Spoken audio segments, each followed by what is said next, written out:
거룩 제이스라엘 17장 영적 목마름. 명절 끝날 곧 큰 날에 예수께서 서서 외쳐 이르시되 누구든지 목마르거든 내게로 와서 마시라.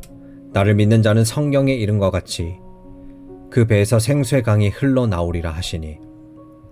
요한복음 7장 37절에서 38절. 본문 말씀은 황금 문자로 기록되어야 마땅합니다. 하늘에 있는 모든 별이 빛나고 아름답지만 그 중에는 어린 아이도 금방 알아볼 만큼 유독 아름답게 빛나는 별이 있습니다. 모든 성경이 하나님의 감동으로 기록되었지만 무정하고 우둔한 마음을 가진 사람이 아니라면 누구든지 금방 알아볼 수 있을 만큼 특별히 부유하고 풍성한 구절이 있습니다. 오늘 본문이 바로 그런 구절입니다. 본문에 담긴 아름다움과 능력을 제대로 알기 위해서는 이 말씀이 주어진 장소와 시간과 배경을 잘 알아야 합니다. 먼저 장소는 유대교의 중심지이자 서기관과 제사장, 사두개인과 바리새인의 본거지인 예루살렘입니다. 배경은 율례를 따라 모든 유대인 남자가 성전으로 올라가는 절기 가운데 하나인 초막절입니다. 시간은 초막절 끝날 모든 예식 끝에 전례를 따라 실로암 못에서 길어 올린 물로 제단을 씻기고 예배자들이 이제 각자 집으로 돌아갈 준비를 하는 시간입니다. 이런 결정적인 순간에 우리 예수님은 많은 사람들이 볼 수 있는 곳에 서서 모여든 군중을 향해 외치셨습니다. 이때도 물론 우리 주님이 그들의 마음을 다 아셨을 것입니다.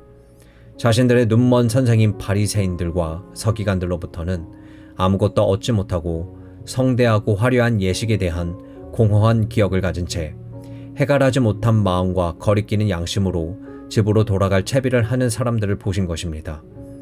그런 그들에게 주님은 외치셨습니다. 누구든지 목마르거든 내게로 와서 마시라. 이 인상적인 순간에 우리 주님이 단지 이 말씀만 하셨을 것이라고는 생각하지 않습니다. 추측건대 이 말씀은 주께서 하신 말씀의 핵심이었을 것입니다.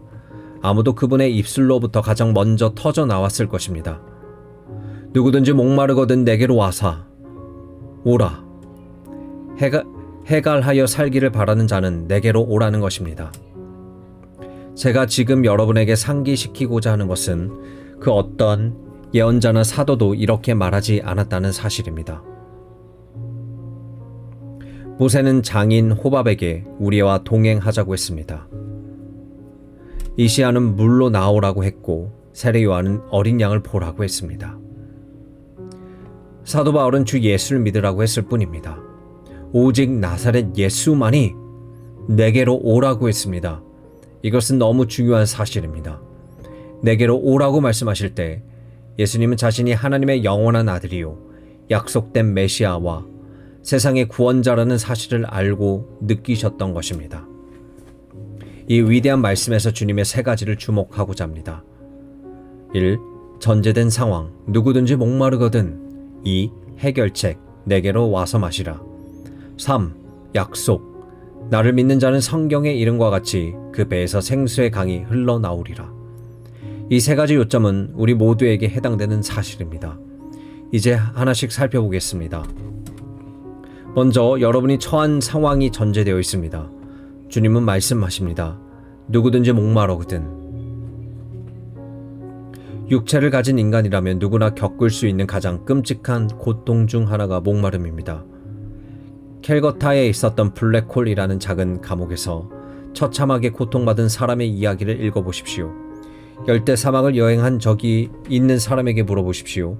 전장에서 부상당한 병사가 가장 원하던 것이 무엇인지 한번 들어보십시오. 대양 한가운데서 자초된 배의 선원들이 물도 없이 수일 동안 표류하면서 겪는 일을 떠올려 보십시오.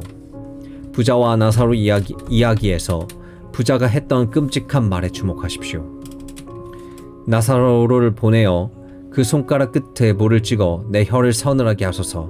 내가 이 불꽃 가운데서 괴로워하나이다. 목마름처럼 끔찍하고 견디기 힘든 것도 없다고 한결같이 증거합니다. 육신의 목마름이 이토록 고통스럽다면 영혼의 목마름은 얼마나 더하겠습니까? 영원한 심판 때 겪는 가장 최악의 고통은 신체적 고통이 아닙니다. 신체적 고통은 사람이 이 땅에서 겪는 마음의 고통에서 미치지 못합니다. 영혼의 가치를 알게 된 사람이 자신의 영혼이 영원한 멸망의 위험에 처해 있는 것을 깨닫게 되었을 때 맛보게 될 고통을 생각해 보십시오. 용서받지 못한 죄책에 시달리는 사람이 도무지 그것을 어떻게 벗어야 할지 모를 때 느끼는 고통은 또 어떻습니까? 양심의 가책으로 괴로워하는 사람이 그 치료책을 알지 못할 때 얼마나 고통스러워합니까? 자신이 매일매일 죽어간다는 사실을 알면서도 하나님을 만날 준비가 되지 못한 사람의 고통은 어떻습니까? 자기에게 있는 죄책과 사악함에 이리저리 속절없이 끌려다닐 수밖에 없는 것은 얼마나 고통스러운 일입니까? 이것이야말로 최고의 고통입니다. 영혼을 집어삼키고 관절과 골수를 찌르는 고통입니다.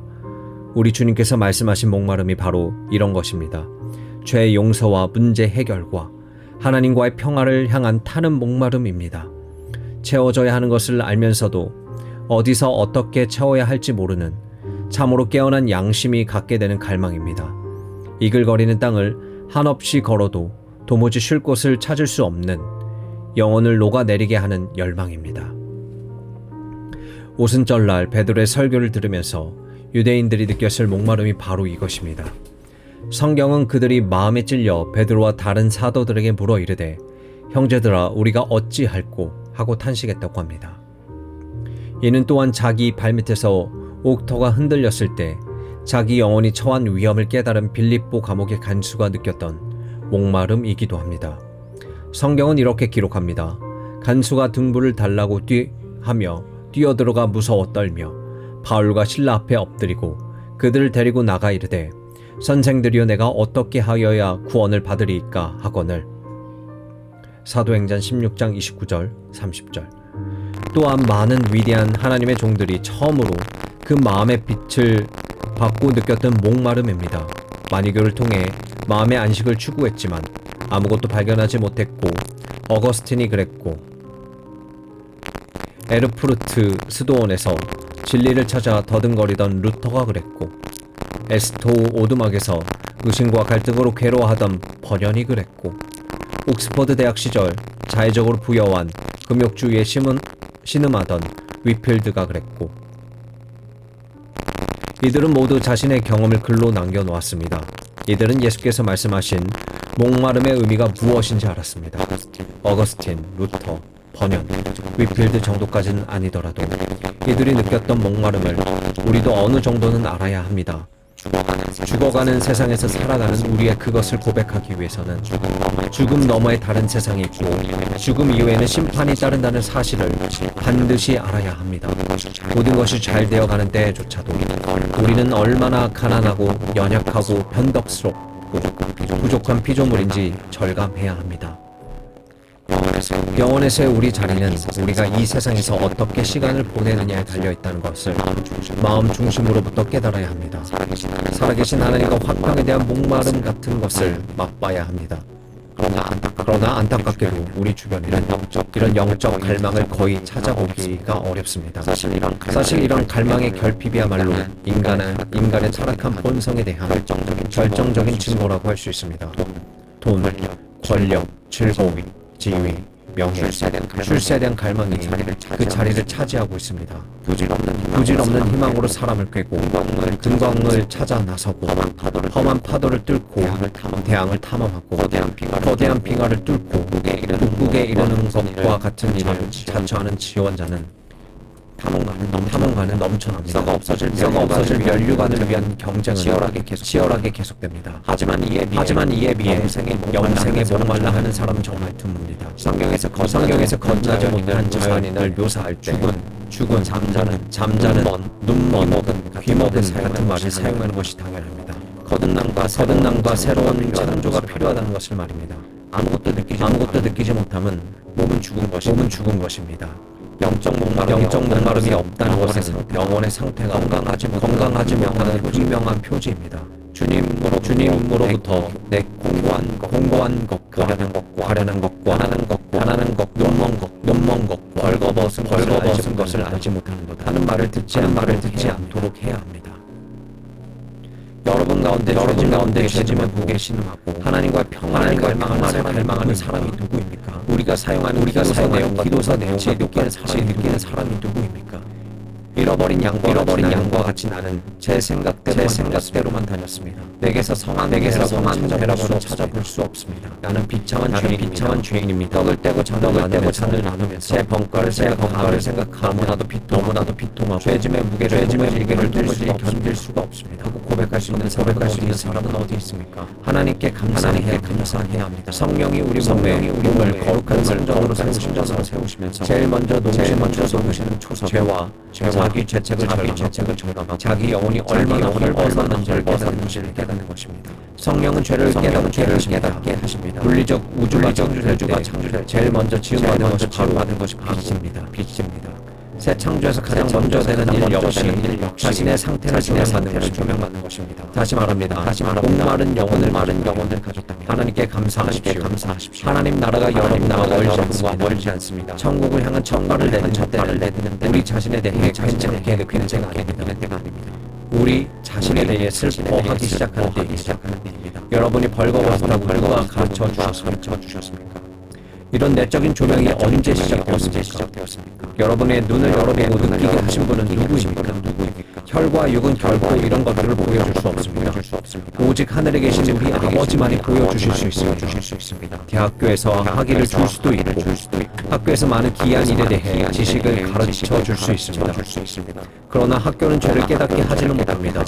우리의 영적 필요를 깨닫고 참된 영적 목마름을 느끼는 것이 바로 구원하는 기독교의 시작입니다. 욥기에서 엘리후는 이런 위대한 말을 합니다. 그가 사람 앞에서 노래하여 이르기를 내가 범죄하여 옳은 것을 그르쳤으나 내게 무익하였구나. 하나님이 내 영혼을 번지사 구덩이에 내려가지 않게 하셨으니 내 생명의 빛을 보겠구나 하리라. 영적 목마름이 생겼다고 부끄러워할 필요가 없습니다.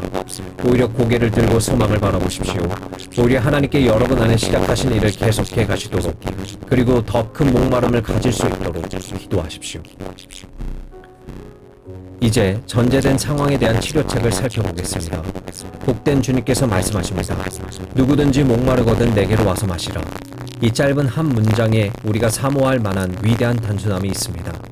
이 문장은 어린 아이라도 알 수 있는 단어들을 사용합니다. 비록 단순하게 보이지만 영적 의미로 가득합니다. 여러분이 엄지와 검지 사이에 들고 감탄에 맞지 않을 실로 엄청난 가치를 지닌 코아누르 다이아몬드처럼 말입니다. 이 말씀은 고대 그리스도나 로마 철학자들도 도무지 풀지 못한 난제, 어떻게 인간이 하나님과 화해할 수 있는가를 한순간에 해결합니다. 여러분이 암송하고 있을 또 다른 6개의 황금 문장과 이 말씀을 나란히 놓아 보십시오. 나는 생명의 떡이니 내게 오는 자는 결코 줄이지 아니할 터이요 나를 믿는 자는 영원히 목마르지 아니하리라.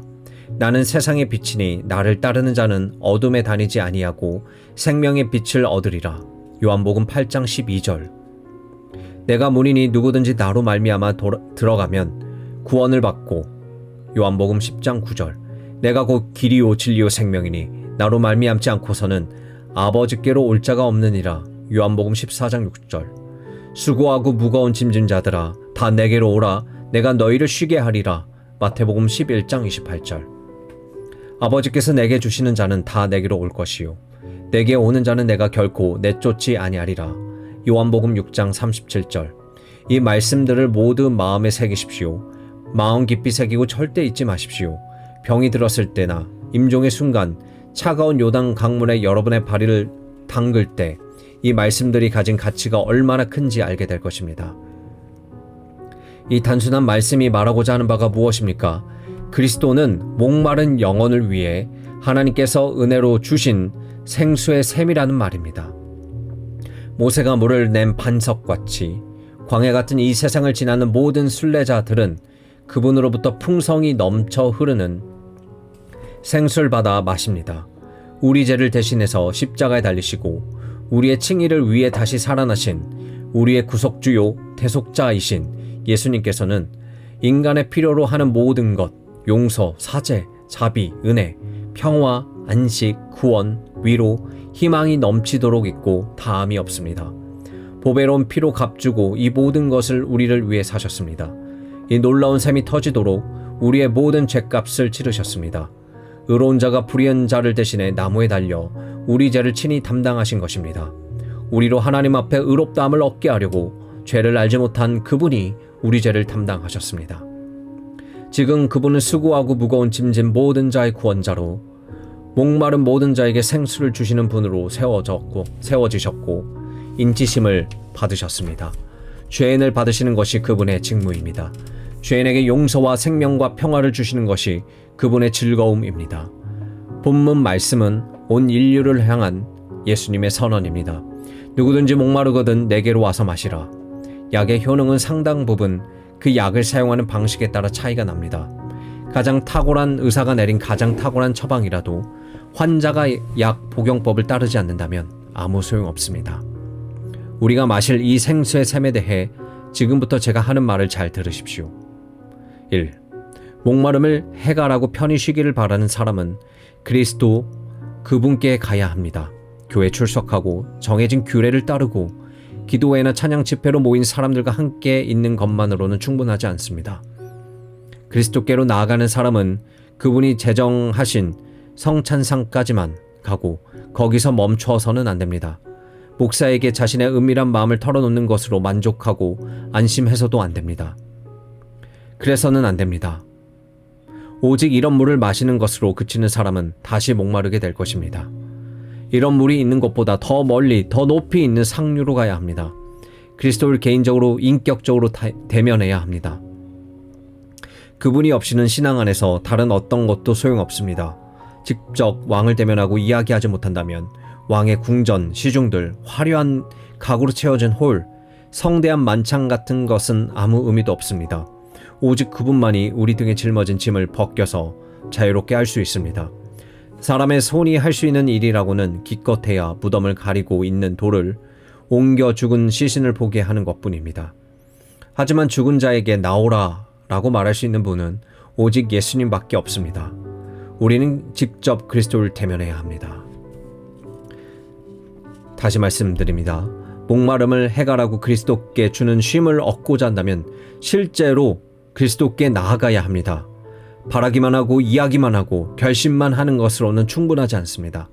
지옥이라는 끔찍한 실체는 선의로 넘쳐난다고 하지 않습니까?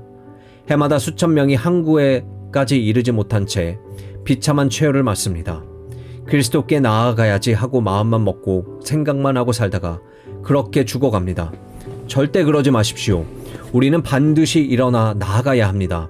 만약에 탕자가 내 아버지에게는 양식이 풍족한 품꾼이 얼마나 많은가, 나는 여기서 줄여 죽는구나, 반드시 언젠가는 집으로 돌아가야지 라고 생각만 하고 그쳤다면 그는 아마 평생을 돼지우리에서 살았을 것입니다. 탕자의 아버지가 달려나와 그를 끌어안고 제일 좋은 옷을 내어다가 입히고 살찐 송아지를 끌어다가 잡으라, 우리가 먹고 즐기자고 말할 때는 실제로 자기 아버지께로 일어나 나아갔을 때가 아닙니까? 탕자처럼 우리도 스스로 돌이켜 생각할 뿐 아니라 우리의 대제사장이신 그리스도께로 실제로 나아가야 합니다. 우리의 의사에게 실제로 나아가야 합니다. 다시 한번 말씀드립니다. 목마름을 해결하고 그리스도께 나아가기 바라는 사람은 자기에게 필요한 한 가지는 단순한 믿음이라는 것을 반드시 기억해야 합니다. 회개하고 통회하는 상한 마음으로 나아가야 합니다. 하지만 이런 마음 때문에 그리스도께서 자신을 받으실 것이라고 생각하면 안 됩니다. 믿음은 생수를 우리 입술로 가져가는 유일한 손입니다. 칭의의 모든 문제가 다 이 믿음에 달려 있습니다.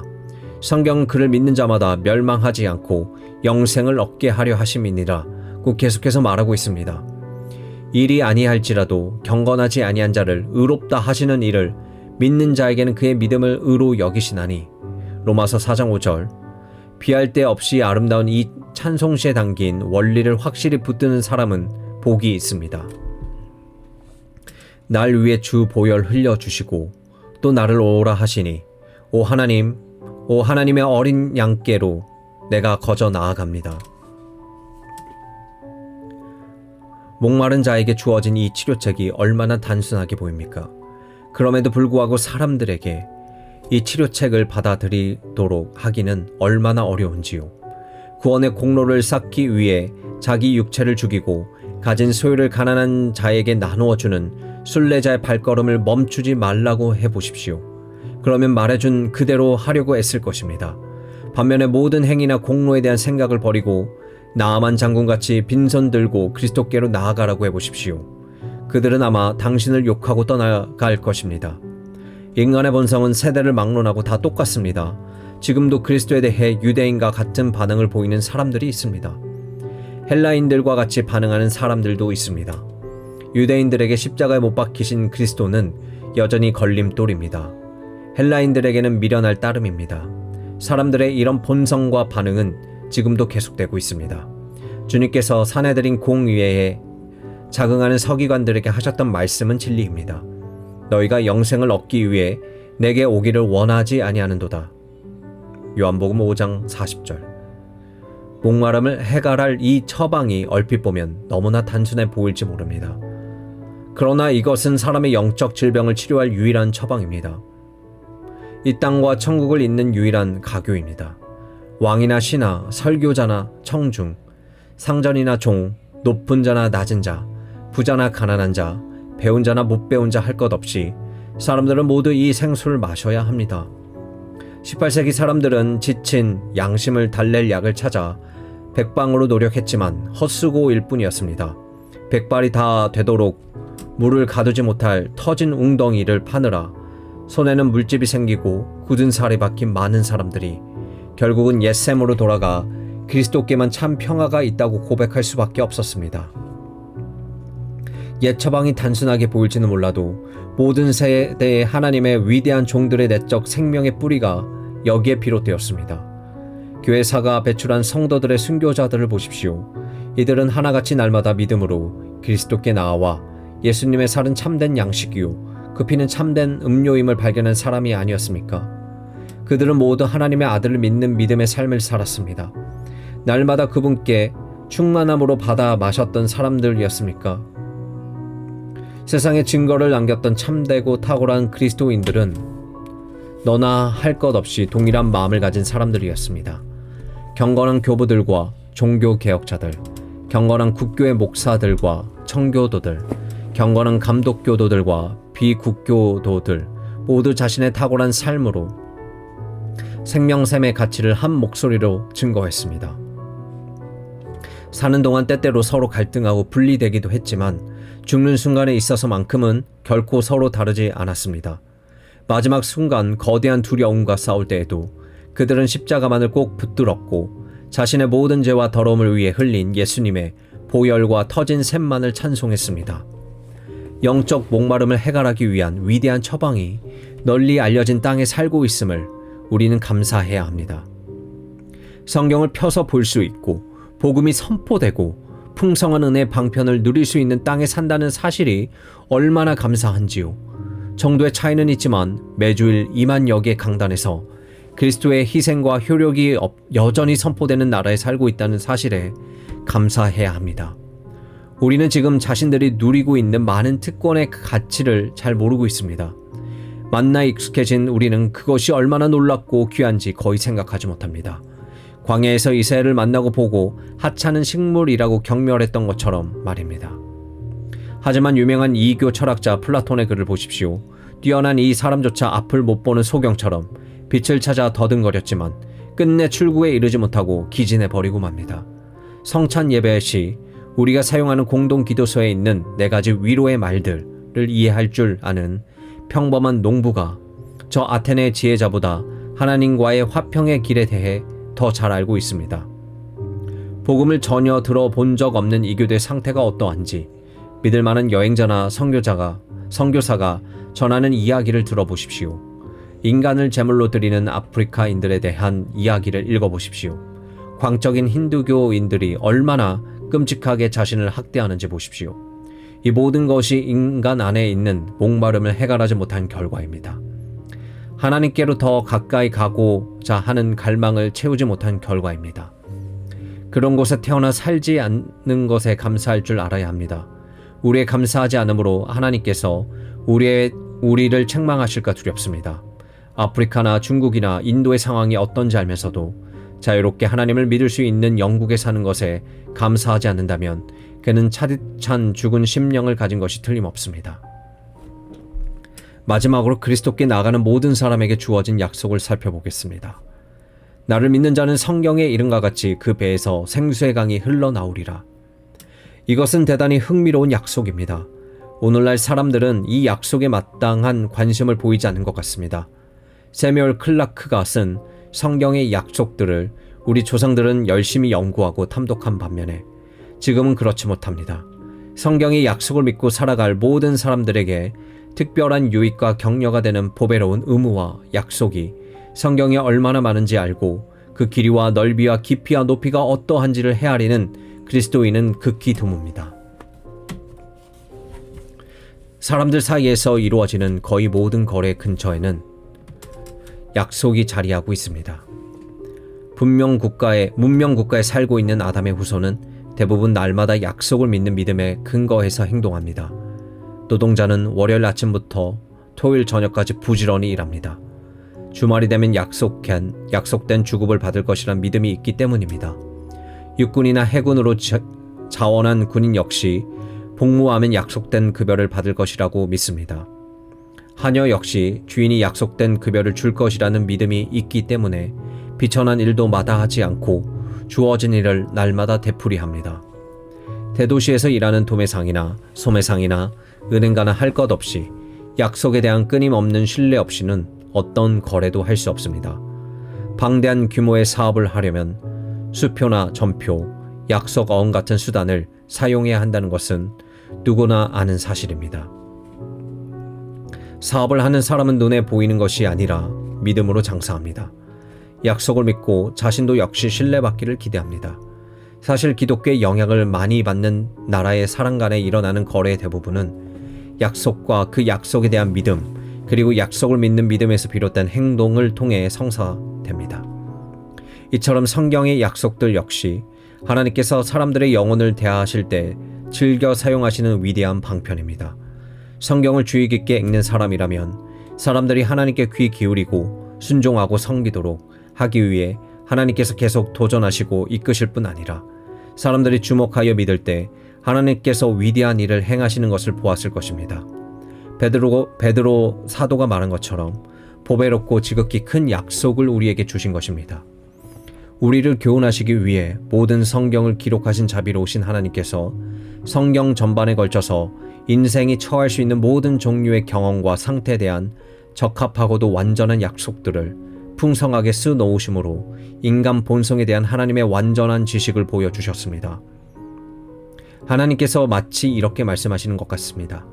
내가 너를 위해 하고자 하는 것이 무엇인지 알고 싶으냐? 내가 원하는 바가 무엇인지 알고 싶으냐? 성경을 펴서 읽어보아라. 하지만 아담의 후손들이 믿고 사는 약속과 하나님께서 주시는 약속에는 큰 차이가 있습니다. 그 차이를 잘 알아야 합니다. 사람들의 약속은 성취될지 여부가 불확실합니다. 아무리 좋은 의도와 바람을 가졌다 해도 사람들이 항상 약속을 지킬 수 있는 것은 아닙니다. 질병과 죽음이 무장한 자같이 엄습해서 그 약속을 앗아갈 수도 있습니다. 전쟁과 역병과 기아와 흉령과 태풍이 재산을 다 쓸어가 약속을 지키지 못할 수도 있습니다. 반면에 하나님의 약속은 반드시 이루어집니다. 그분은 전능하시고 뜻이 일정하시고 회전하는 그림자도 없으십니다. 하나님은 약속에 신실하십니다. 하나님께서 하지 못하시는 것이 한 가지 있습니다. 하나님은 거짓말을 못하십니다. 하나님께서 약속하시고 맹세하실 때에 거짓말을 하실 수 없습니다. 가장 불가능해 보이고 일어날 수 없을 것 같은 일이라도 하나님께서 한번 말씀하시면 반드시 이루어집니다.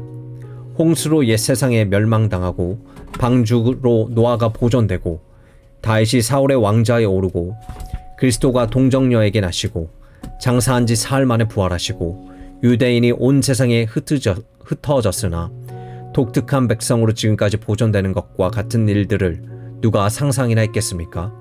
이런 일을 생각해낼 수 있는 사람이 누구입니까? 그러나 하나님께서 그런 일이 일어날 것이라고 말씀하셨고 모든 일이 그대로 되었습니다. 말씀하시는 것과 행하시는 것이 하나님께는 전혀 다르지 않습니다. 약속하신 것은 무엇이든 반드시 행하십니다. 성경에 기록된 약속의 말씀의 풍성함과 다채로움에 관해 이야기하자면 허락된 지면으로는 어림도 없습니다. 약속의 명칭과 그에 해당하는 주제가 너무 많아 헤아릴 수 없을 정도입니다. 성경에는 어린아이에서 노인에 이르기까지 하나님의 목전에서 바르게 살고자 하는 모든 사람의 형편과 처지에 맞는 권고와 위로가 다 담겨 있습니다. 하나님의 보고에는 모든 상황에 적합한 의무와 약속이 있습니다. 성경에는 하나님의 무한한 자비와 긍휼, 회개하고 믿는 모든 자를 받으시고 죄인의 궤를 용서하며 자유하게 하시는 기꺼움, 우리의 타락한 본성을 새롭게 하시는 하나님의 능력에 대한 풍성한 약속의 말씀이 있습니다.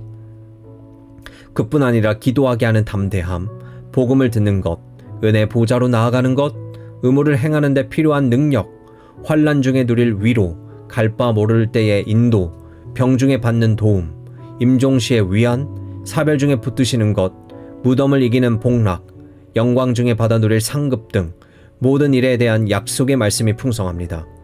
성경을 한 가지 주제로 한정하여 부지런히 살피지 않고서는 감히 어느 누구도 그 풍성함을 짐작조차 못할 것입니다. 제 말을 의심하는 사람이 있다면 그 사람에게 저는 단지 와 보라는 말 외에 달리 해줄 말이 없습니다. 솔로몬의 궁전에 나아갔던 시바 여왕같이 그 역시 오히려 내가 들은 소문은 사실의 절반도 안 되는 것 같습니다. 고 말하게 될 것입니다. 우리가 본문으로 살피고 있는 주 예수 그리스도의 약속은 다소 특별합니다. 영적 목마름 가운데 있는 사람, 그리고 안식을 찾아 그리스도께 나오는 모든 사람에게 이 약속의 말씀은 말할 수 없는 격려가 됩니다. 그렇기 때문에 이 말씀에 특별히 주의를 기울여야 합니다. 우리 주님이 주신 대부분의 약속의 말씀에서는 약속을 받는 대상이 보다 구체적으로 드러납니다. 하지만 지금 우리가 살피고 있는 이 약속의 대상은 보다 광범위합니다. 이 말씀을 직접 듣고 있었던 사람들 외에 다른 많은 사람들이 여기에 해당합니다. 주님께서 나를 믿는 자는 성경의 이름과 같이 그 배에서 생수의 강이 흘러나오리라고 말씀하실 뿐 아니라 이어서 이는 그를 믿는 자들이 받을 성령을 가리켜 말씀하신 것이라고 가르치신 이유가 무엇입니까? 이 말은 앞에 나온 목마름이나 마시라는 말에서 볼 수 있는 것과 같은 비유적인 표현입니다. 성경에 나온 모든 비유는 위대한 진리를 담고 있습니다. 이제 이 비유가 우리에게 전달하려는 의미가 무엇인지 살펴보겠습니다. 1. 지금 주님께서 믿음으로 나오는 사람은 자기 영혼의 부족함을 채울 모든 것을 풍성히 받게 될 것이라고 말씀하시는 것입니다.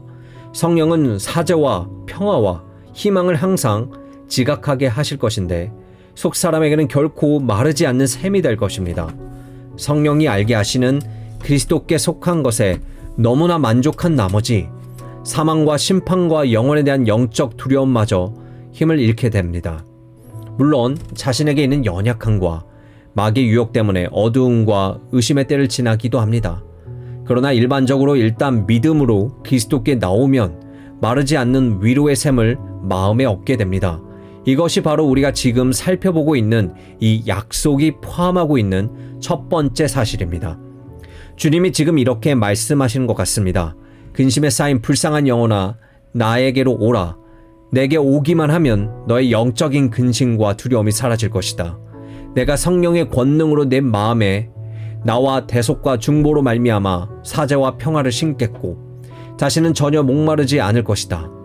내가 육신을 입고 있는 한 의심이 들 때도 있고 두려움과 갈등에 쌓일 때도 있지만 내게로 와서 나를 내 구주로 영접한 이상 너는 결코 스스로 희망 없는 자로 여겨지지 않을 것이다. 내 속사람 변화가 얼마나 새로운지 마치 내 속에 항상 솟아나는 샘수의 샘이 터진 것처럼 느낄 것이다. 이 일에 대해 우리가 무슨 말을 하겠습니까? 진실로 믿음을 가지고 그리스도께로 나오는 사람은 이 약속이 성취되는 것을 항상 확인할 것입니다. 저는 이것을 확신합니다. 우리는 은혜에 자신이 없고 자신의 상태에 대해 많이 오해하고 있을 수 있습니다. 이미 회심했고 의롭다고 인정받았고 성화되었고 빛 가운데 있는 성도의 기업을 받기에 합당하다고 자신 있게 말하지 못할 수도 있습니다. 그럼에도 불구하고 저는 감히 말씀드립니다. 그리스도를 믿는 가장 비천하고 연약한 신자라도 그 속에는 결코 놓치고 싶지 않은 무엇인가가 있습니다. 비록 그것이 무엇인지 아직 완전히 이해하지는 못한다 해도 말입니다. 그렇다면 그것이 무엇일까요? 그리스도께로 나와서 마시자마자 그 속에서 흐르기 시작하는 생수의 강입니다. 이런 의미에서 그리스도의 놀라운 이 약속은 항상 이루어지고 있습니다. 하지만 이것이 우리가 지금 살펴보고 있는 약속이 포함하고 있는 의미의 전부일까요? 결코 그렇지 않습니다. 이것 말고도 아직 많이 있습니다. 그리스도께서 믿음으로 자기에게 나오는 자들의 영혼의 필요를 풍성히 채울 뿐 아니라 다른 영혼을 위한 복의 근원이 되게 하신다는 사실을 깨닫게 하실 줄 믿습니다. 그 안에 거하시는 성령이 그를 다른 사람을 위한 선의 원천으로 삼으시고 마지막 날에는 생수의 강이 그에게서 흘러 넘쳤다는 사실이 드러날 것입니다. 이것이 바로 우리 주님이 주신 약속의 가장 중요한 부분으로 많은 그리스도인들이 거의 깨닫지 못하고 이해하지 못하는 주제를 보여줍니다. 하지만 이것은 지금보다 더 많은 관심을 기울여야 할 가장 흥미로운 주제입니다. 누구든지 자기를 위하여 사는 자 없는 것처럼 누구도 자신만을 위해 회심하지는 않습니다. 한 사람의 회심은 하나님의 놀라운 섭리 가운데 반드시 다른 사람의 회심으로 이어집니다. 저는 단 한순간도 모든 신자가 이것을 다 알고 있다고 생각하지 않습니다. 자신이 다른 사람의 영혼에 얼마나 큰 유익이 되고 있는지 알지 못한 채 많은 사람들이 믿음 가운데 살다가 죽습니다. 하지만 모든 그리스도인들의 은밀한 일들이 드러나는 부활의 아침과 심판의 날에는 우리가 살피고 있는 이 약속의 온전한 의미가 전혀 실패하지 않을 것으로 밝히 드러날 것입니다. 그날의 신자로 드러난 사람 가운데 누구에게 어떤 식으로든 성령께서 구원의 은혜를 전달하는 통로인 생수의 강이 되지 않는 사람은 없다고 생각합니다. 회심한 이후의 삶이 너무나 짧았음에도 불구하고 회심한 강도조차 수많은 영혼에게 복의 근원이 되지 않았습니까? 이 땅에서 생수의 강으로 살아가는 신자가 있습니다. 그들의 말, 일상, 설교, 가르침 등 모든 것이 자신에게 있는 생명수를 이웃으로 흘려보내는 통로가 됩니다. 단 한편의 서신서도 기록하지 않았지만 하나님의 말씀만을 선포하다 떠나간 사람들을 예를 들 수 있습니다. 루터, 위필드, 웨슬리, 베리지, 데니얼 롤런드 등 비롯한 수많은 사람들이 여기에 해당됩니다. 죽음을 맞이하면서 생수의 강이 되는 신자가 있습니다. 공포의 왕을 대면하는 용기, 가장 격심한 고통 가운데 드러나는 담대함, 화형대에서조차 굽히지 않는 그리스도의 진리에 대한 신뢰, 무덤으로 내려가는 순간에서조차 흔들리지 않는 평화 등 이런 그들의 모습에 수많은 사람들이 도전받고 그중 많은 사람들이 회개하고 믿습니다. 로마 제국의 핍박 가운데 죽어간 초대교회 순교자들을 예로 들 수 있습니다. 얀 후스와 제롬, 크레머리 들리, 라티머 후퍼, 그리고 피의 여왕 메리 치아에서 숭고하게 죽어간 순교자들이 그렇습니다. 삼손과 같이 죽는 순간에 그들이 이룬 일은 그들의 일생 동안에 해온 일보다 훨씬 위대했습니다. 죽은 후에 생수의 강이 되는 신자가 있습니다. 펜을 쥐었던 손이 썩어 진토가 된 후에야 이들이 썼던 많은 저서가 세상 곳곳으로 흘러들어가 많은 사람들을 유익하게 했습니다. 버년, 백스터, 오웬, 조지 허버트, 맥체인 등이 바로 이들입니다. 이 복된 하나님의 종들은 살아생전 혀로 한 일보다 죽은 후에 저서를 통해 더 많은 일을 했을 것입니다. 그가 죽었으나 지금도 말하느니라. 히브리서 11장 4절. 마지막으로 매일의 아름다운 행동과 행실을 통해 생수의 강으로 드러나는 신자도 있습니다. 세상에 떠들썩하게 드러나지는 않아도 이름도 빛도 없이 자기 주변에 선한 영향력을 미치는 일관된 삶을 잠잠히 살아가는 그리스도인이 바로 이들입니다. 이들은 말로 말미암지 않고 이긴 자들입니다. 이들의 사랑과 친절과 상냥한 성품과 인내와 섬김은 많은 사람들에게 잠잠히 말합니다. 그들의 마음에 자기 성찰과 진지한 생각의 씨앗을 뿌립니다. 다음은 하나님의 은혜로 위필드를 통해 구원받게 되었다고 말하며 평안히 눈을 감은 한 늙은 여인의 고백입니다. 내가 신앙을 갖게 된 것은 그가 했던 어떤 설교 때문도 아니고 그가 나에게 해준 어떤 말 때문도 아니었습니다. 내가 어릴 적에 그가 우리 집에 머물면서 보여준 한결같은 일상의 아름다움과 친절함 때문이었습니다. 나는 그때 속으로 이렇게 말했습니다. 만약 내가 신앙을 갖게 된다면 위필드 씨가 믿는 하나님을 믿을 거야. 우리 주님의 약속에 대한 이러한 관점을 꼭 붙들고 결코 잊지 말아야 합니다. 믿음으로 그리스도께 나아가 그분을 따를 때 오직 여러분 한 사람의 영혼만 구원받는다고 생각은 절대 하지 마십시오. 다른 사람에게 생수의 강이 되는 복을 생각해 보십시오. 여러분이 다른 많은 사람들을 그리스도께로 인도하는 사람이 아니라고 누가 감히 말할 수 있겠습니까? 항상 이런 생각을 가지고 일어나 행동하며 말하고 기도하며 일하십시오. 딸을 통해 참된 신앙을 갖게 된 10명의 자녀를 둔 가정을 알고 있습니다. 온 가족이 하나님을 알기 전에는 이 딸 외에 모두 다 세상에 속한 사람이었습니다. 결코 눈을 감기 전에 이 딸은 부모님을 비롯한 모든 형제자매가 하나님께로 돌이키는 것을 볼 수 있었습니다. 인간적으로 말하면 이 모든 것이 이 딸의 영향 때문이었습니다. 이런 사실을 볼 때 확실히 신자는 다른 사람들에게 생수의 강이 될 수 있음을 의심해서는 안 됩니다. 다른 사람들의 회심하는 것을 보지 못할 수도 있습니다. 그들의 회심을 보지 못하고 죽을 수도 있습니다. 하지만 한 사람의 회심은 반드시 다른 회심으로 이어진다는 사실을 의심할 필요는 없습니다. 회심해서 자기만 혼자 천국 가는 사람은 아무도 없습니다. 호스의 그림쇼가 죽을 때 그에게는 하나님을 인정하지 않고 은혜도 모르고 아들이 하나 있었습니다. 나중에 이 아들은 자기 아버지의 충고와 모범을 잊지 못해 결국 회심했습니다. 그는 마지막에 이런 말을 남겼습니다. 내 아버지가 천국에서 나를 보시면 뭐라 하실까? 그리스도의 약속을 믿고 용기를 내고 희망을 가집시다. 간단한 물음으로 이 장을 마무리하겠습니다. 영적 목마름이 어떤 것인지 아십니까? 자기 영혼에 대해 깊이 고민해 본 적이 있습니까? 안타깝게도 많은 사람들이 이런 체험을 한 번도 해보지 못했습니다.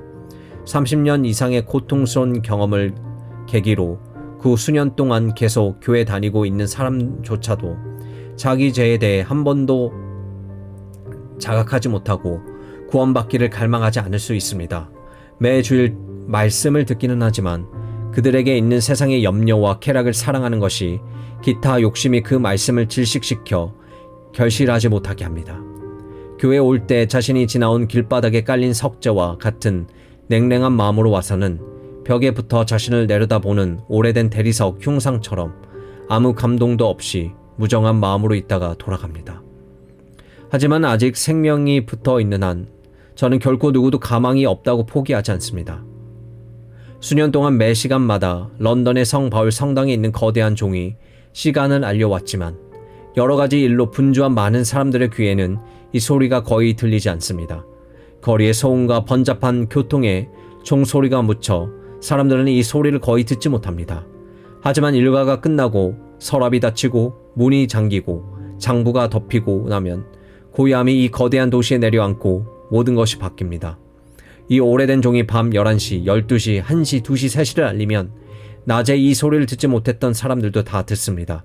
자기 영혼의 문제에 있어서도 많은 사람들이 이렇게 듣게 되기를 바랍니다.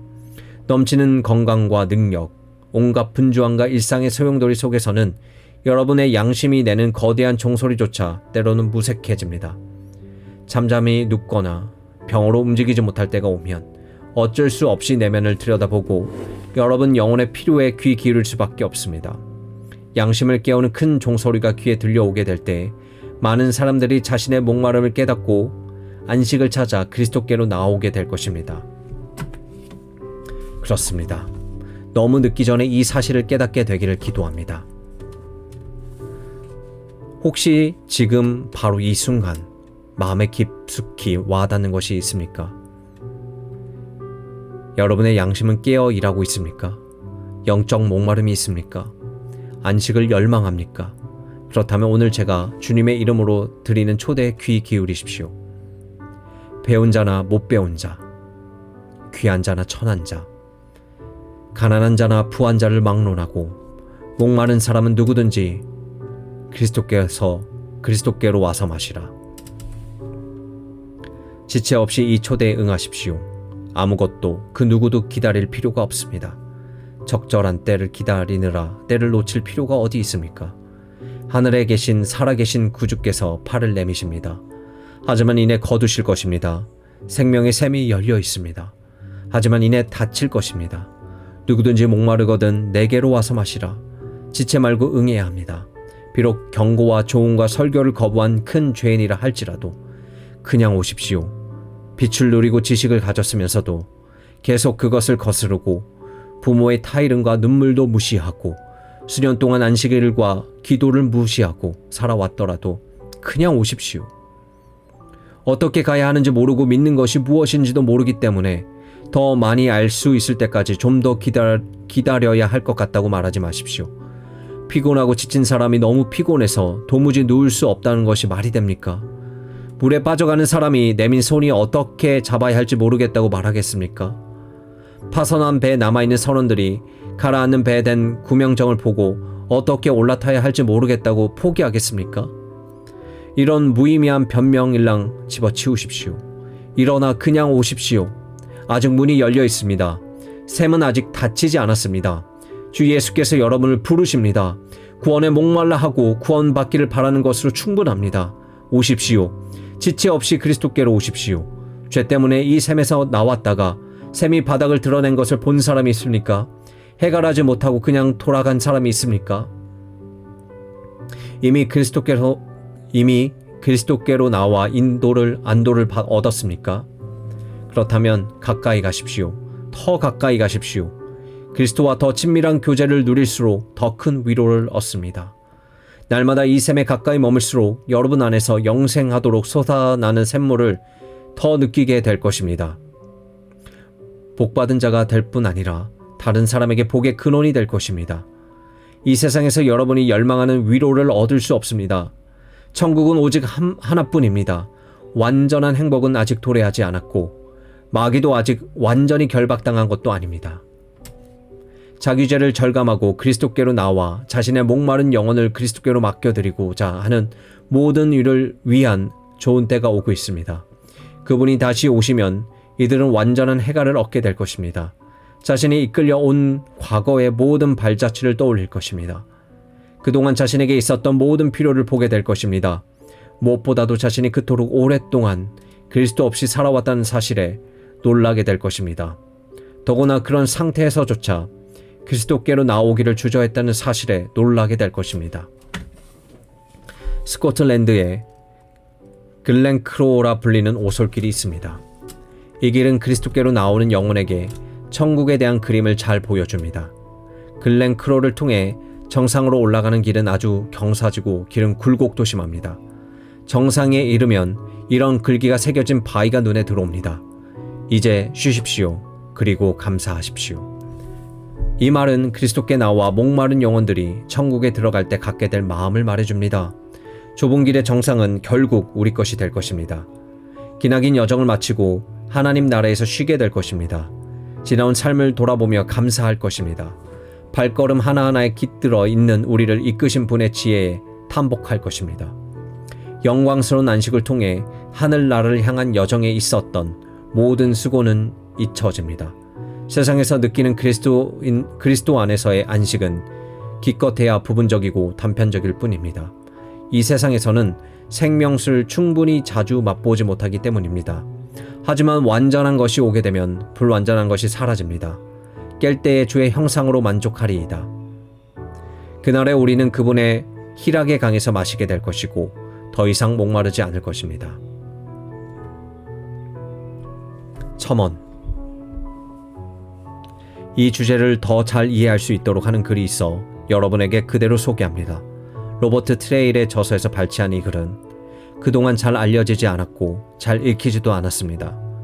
이 글이 제게 많은 유익을 주었듯이 여러분에게도 큰 도움이 될 것이라고 믿습니다.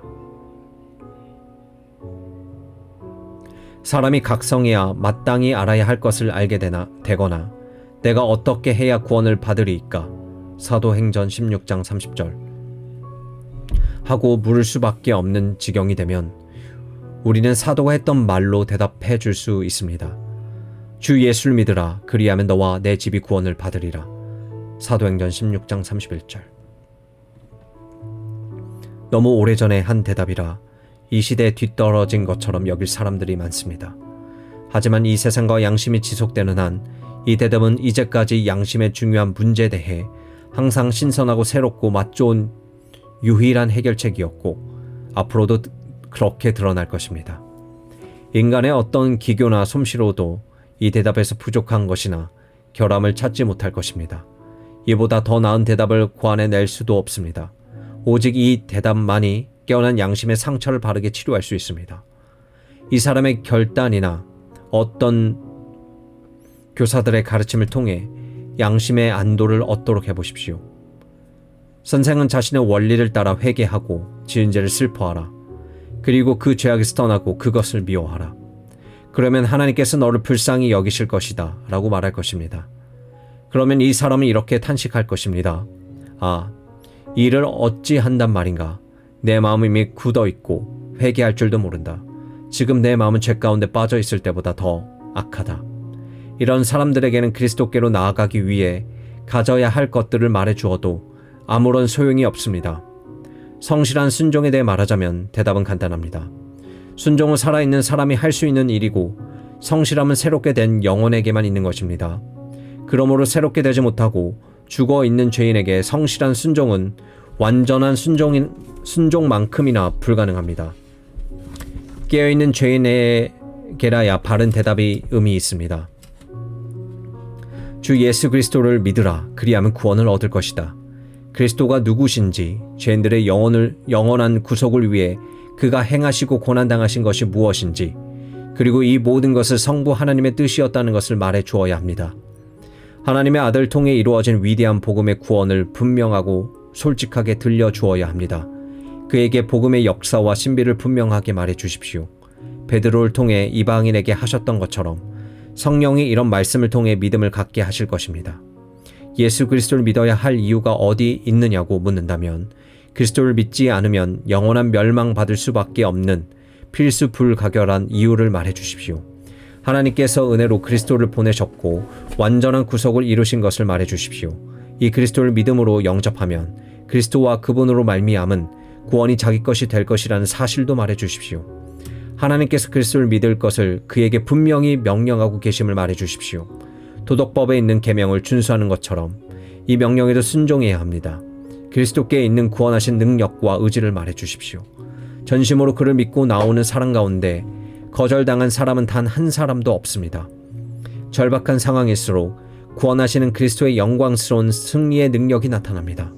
믿음과 불신 사이에는 그 어떤 중간 지점도 없습니다. 믿음을 떠나 계속 불신앙 가운데 머무는 것에는 변명의 여지가 없습니다. 구원받기 위해 주 예수를 믿는 것은 하나님의 모든 율법을 준행한 것보다 하나님을 더 기쁘시게 합니다. 불신앙만큼 하나님을 촉발시키는 것도 없을 뿐 아니라 모든 죄 중에 가장 끔찍한 죄입니다. 그리스도께서 자신을 주심으로 이루신 모든 공로로 인해 하나님께서 값없는 은혜만이 사람이 지은 모든 죄의 크기와 율법의 저주와 심판하시는 하나님의 맹렬한 진노를 없이 할 수 있습니다. 예수를 믿는다는 것이 도대체 무엇입니까? 하고 묻는 사람이 있습니다. 하지만 성경에는 이런 물음을 찾아볼 수 없습니다. 다만 모든 사람들은 어떤 식으로든 믿는다는 것이 무엇인지 알고 있습니다. 예수님을 믿지 않았던 유대인도 그랬고 제사장과 바리새인이 그랬고 소경도 마찬가지였습니다. 예수께서 눈을 뜬 소경에게 내가 인자를 믿느냐라고 물을 때 그는 그를 믿는다는 것이 무엇입니까? 라고 반문하지 않았습니다. 오히려 주여 내가 믿고자 하나이다 하고 경배했습니다. 귀신 들린 아이의 아비가 그랬고 에디오피아 내시가 그랬습니다. 이처럼 그리스도의 원수들이나 제자들 할 것 없이 그를 믿는다는 것은 인간 나사렛 예수를 하나님의 아들 메시아 세상의 구주로 믿는 것이고 구원을 얻기 위해 그의 이름을 영접하는 것이라는 사실을 알았습니다. 그리스도와 사도들과 제자들의 공통적으로 전한 말이 이것이고 이 말을 들은 모든 사람들 그 사실을 알았습니다. 그렇다면 내가 믿어야 할 것이 무엇인가 하고 묻는다면 자기가 그리스도 안에 있고 모든 죄가 용서받았고 자신은 의롭게 된 사람이라는 것을 믿는 것이 아니라 그리스도에 관해 하나님께서 기록해 놓으신 것을 믿는 것이라고 말해 주십시오. 하나님께서 그의 아들 예수 그리스도 안에서 우리에게 영생을 주셨고 마음으로 이 소식을 믿고 자기 영혼을 이 기쁜 소식에 의탁하는 사람은 구원을 받을 것입니다. 이렇게 구원받은 사람이 비로소 자기가 의롭게 된 것을 믿는 것입니다. 그래도 여전히 믿는 것이 어렵다고 말할 수 있습니다. 하지만 이런 의심은 선한 것일 뿐 아니라 쉽게 해결할 수 있습니다. 이런 태도는 이 사람이 매우 겸비한 사람임을 뜻합니다. 하나님의 율법에 온전히 순종할 능력이 없다는 사실은 누구나 알지만 믿는 것이 어렵다는 사실을 아는 사람은 그리 많지 않기 때문입니다. 무엇이 믿는 것을 그리 어렵게 만드는지 물어보십시오. 구원받고 의롭게 되는 것이 내키지 않아서입니까? 예수 그리스도를 구원받고 그분 안에서 자기 자신을 높이는 대신 하나님의 은혜를 찬송하는 것이 내키지 않아서입니까? 물론 그는 화들짝 놀라며 그렇지 않다고 할 것입니다. 그렇다면 성경에 기록된 복음이 진리라는 것을 신뢰하지 못하기 때문입니까? 물론 그는 복음이 진리라는 것을 의심하지 않습니다. 그리스도의 구원하는 능력과 뜻을 의심해서입니까? 이런 말은 복음서에 기록된 하나님의 증거와 상반됩니다. 그리스도와 그분의 구속이 자신과는 관계가 없는 것 같다고 합니까? 그렇다면 그에게 말해 주십시오. 그리스도를 믿음으로 그분이 이루신 구속이 자기 것이 될 수 있다고 말입니다. 믿음을 발휘하기가 너무 힘들어서 예수 그리스도를 믿기 어려울 뿐 아니라 이는 하나님만이 할 수 있기 때문에 자기는 할 수 없다고 말한다면 예수 그리스도를 믿는 것은 일이 아니라 예수 그리스도께로 가서 쉬는 것이라고 말해 주십시오. 이런 핑계는 마치 긴 여행에 기진하여 한 발자국 내딛는 것은 고사하고 서 있기도 어려운 사람이 너무 피곤해서 못 눕겠다고 말하는 것과 마찬가지입니다. 수고하고 불쌍한 죄인이 자기는 스스로를 위해 할 수 있는 것이 아무것도 없다는 사실을 절감하기까지는 결코 예수님을 믿지 못합니다.